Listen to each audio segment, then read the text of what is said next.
Армысыздар, Арайлы Арқалық YouTube каналының көрермендері. Бүгін біз Арқалық қаласындағы ағаш кесу мәселесін қозғаймыз. Менің қасымда Арқалық қаласының мәслихат депутаты Серік Төлекбаев және еліміздің осы Арқалық Торғай жұртының белсендісі, ел ағасы Әлмұрат аға. Ең бірінші сөз кезегі депутат мырзаға берейік. Серік аға, жалпы осы қала бюджетін бекіткен кезде депутаттар қатысады. Осы ағаш кесуге қанша қаржы бөлінді, жалпы осы жұмысқа көңіліңіз тола ма, өзіңіз депутат ретінде пікіріңізді айтсаңыз? Жалпы қаламыз бойынша 2,5 миллионға өткен, бәрі нақты есімде общий жалпы жиынтығы 9 миллиондай ақша бөлінді. Осы бір жылға бөлінген ақша сондай. Бұл өлген ағаштар, бұны кімдер оны есептеп шығаратын білмеймін. Қанша ағаш кесіледі, ол енді қарап отырсаңыз, қалада отап бір жерлерді тегіс кесіп айтты. Мысалы қазір қарап отырсаңыз, мына талдар көрсетіңіз. Мына талдар, ана талдар жақындатып көрсетіңіз. Баяғыдан бері осыларды кесуге олардың әлде шамасы жетпей ме, ыңғайлы жерді ғана кесе ме?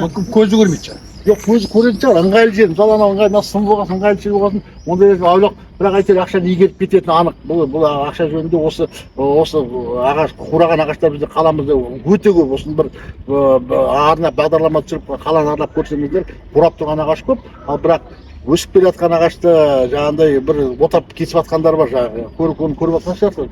Бұл үшін анау экологиялық халықта бір көтеріліп айтып жүр, бірақ ақша бөлінді, игеріледі, ол игеріледі, бірақ негізі осында қалып отыратынын түсінбеймін. Оған қандай жағдайда бұл ақша қалып қояды.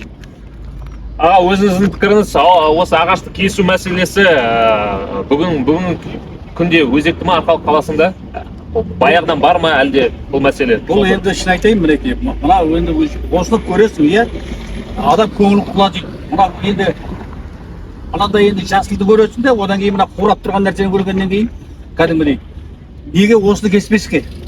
Ана мінекей енді мына Қозыбаева көшесі қазір. Анау Нақалқыдан бері қарай өткеннен кейін жан-жағыңа қараш, сол жерде де қаншама ағаштар бар қураған. Анау неде де толып жатыр енді. Осы көшеде мен бәрін айтпай ақ қояйын енді. Қазір көреміз ғой тағы.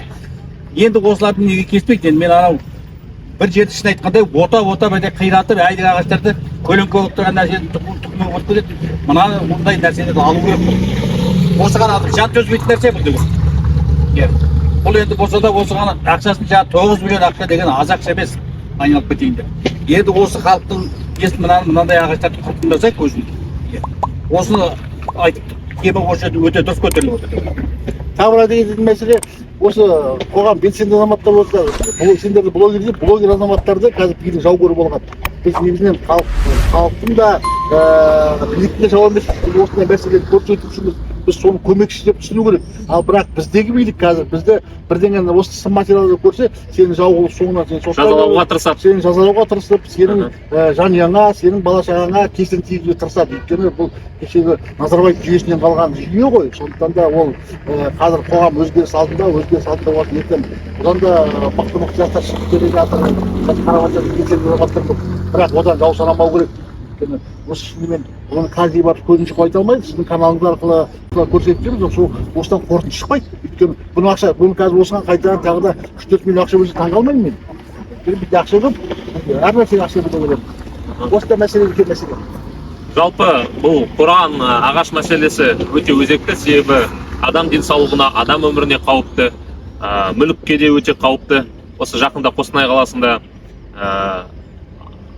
үйдің ауласында үлкен ағаш құлап, мысалы, машина зақымдаған болатын. Сол сияқты адамдар да зақымданып жатқан, адам денсаулығына зиян келіп жатқан жайттар да бар. Сондықтан да бұл мәселе өзекті. Қала әкімшілігі осы назарға алып, осы жұмысты қолға алады деп есептейміз. Қазір мынау акция жүріп жатыр ғой. Таза Қазақстан деген. Таза Қазақстан деген жаңағы құр мына жердегі шөпті бірдеме шауып, ана мусорды жинап тастау емес. Міне, осындай, мынандай қурап кеткен ағаштардан да құтылу керек. Мен өзім ойым, түсінігім. Көріп тұрсыздар ма мінекей? Ал Горбачев көшесі. Горбачев көшесі 55 бұл ағаштар толып жатыр. Оны кәдімгідей каждый көшені аралап жүріп кесу керек. Мына ағаштарды түбімен жою керек. Менің өзім түсінігім бойынша. менің өз түсінігім мінекей осындай ағаштардан құтылуымыз керек. Бұл көңілді құлазытады адамның. Одан ешқандай пайдасы жоқ. Жаңағыдай бір нәрсе үстіне құлауы мүмкін масты. Қатты желде, бір нәрседе осындай адам өміріне зақым келтіруі мүмкін. Жалпы мен бірден айтқым келеді, 9 миллион ақша бөліп деп Қарқалық қаласының өліп қалған ағаштарды кесіп тазалау үшін 9 миллион ақша бөлінгені анық да. Сол 9 миллион осы ағаштар кірмей қалыпты, неліктен екенін білмеймін. Мынаны бір осыны қуып осы ағаштарды әдемілеп көрсін қадыңыз, осыны көрмеянда көрсін, осыларда көңіл бөлсін деген мақсатта осылар түсіріп жатыр деп ойлаймын. Иә, сондықтан да мына бұл жерде адам тұрады ғой, мына өрген ағашты алып тастау дұрыс болар еді. Өйткені нағыз осындай ағаштар кету. Бізде өсіп бір пайдасы бар ағаштарды тұқпатып одан қайырып көшетін ағаштар тек отап тастады, дұрыс па? Ол өсіп тұрғаны көрмеді ол. Теріп алуға ерледі да, бір жерде метрге кетті, бір линия пол шығып кетеді. Ол серік былай болып жаңағы. Мынау 5-ші этаж деген бар емес пе? 5 этаж үйдің соған жетіп тұрған ағаш қой. Түсіндің бе? Ол ана 5-ші этаждағы үйлерге көлеңке болып тұрған ағаш жаңағы. Биіктігі сондай. Оны енді мүмкін оларды шақтау керек пе? Иә, жаңағы бір терезеге, балконға тиіп жатқан жерлерін кесіп, ана ағаштың несіне өсуіне ешқандай кедергі келтірмеу керек деп ойлаймын. Анау машина кесіп арнайы бір деген сонда доллар кетті, қолын жеткенше дейін кеседі да, адам алып та соны айтасың. Айтады ғой, бояушы деген сақалына шейін бояйды деп. Мынандай қылып енді көк ағашты кесіп тастап, мынандай қураған ағаштарды алып қалып отқан. Білмеймін, қайда отыр, қалайда отырған. Қала әкімі Әмірхан Біркенов айтып қойды, егер көрмей жатсаңыз, білмей жатса, аралап білмей жатса, осы ағаштарды алып тастауға атсалысу керек деп ойлаймын. Қала әкімінің тікелей жұмысы, барды бар, соны игерілетін мердігер бар, сол мердігер осы мәселені анықтап жұмыс істеу керек. Құрметті көрермендер, бұл Горбачев көшесі 55-ші мекен-жай. Қайтып айтамыз, бұл жерде адамдар тұрады, кішкентай балалар да бар. Енді қараңыз, үйдің қасында қураған ағаш. Ертең ол құлап кетіп, Арқалық қаласының желі қатты білесіздер, иә? Желден құлап бір баланы, адамды зақымдаса кім жауап береді? Мысалы, осыны дер кезінде әкімшілік кесіп, тиісті жұмыстар жүргізілу керек деп есептейміз. Біз ағаш кесу мәселесін жалғастырамыз. Дәл қазір біз Арқалықтың нақ ортасында тұрмыз, Наурыз алаңында. Секе, осы Наурыз алаңындағы ағаштың деңгейін көрсеңіз, қазіргі жағдайы не айтасыз осы туралы? Енді айтты ғой, 9 миллион теңге биыл ағаш бөлуге кесілді ғой. Жақындатып көрсетсеңіз, анау қураған ағаштарды. Осы ағаш ілікпей қалып тұрғанын таңғаламын. Басталып тұр ғой. Осы ағаш неге ілікпей қалып тұрғаны?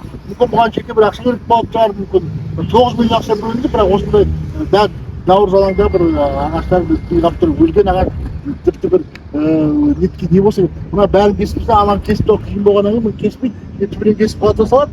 Болмаса сондай да мәселе. Анау ағашты да көрсетіңіз ба жақындатып?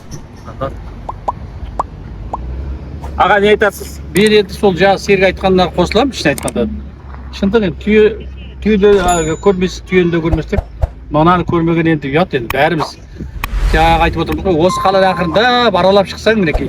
Мына жерде біреу, мына жерде 2 ағаш, мына жерде 3 ағаш деп. Біздің Мұратбек осындай тендерді ұстап беретін бір жігіт бар еді ғой. Сол жігітке көрсетсе, ол жігіт соны атқарар еді, шын айтқан кезде. Ол әйтеуір не дегенде де істейді әйтеуір.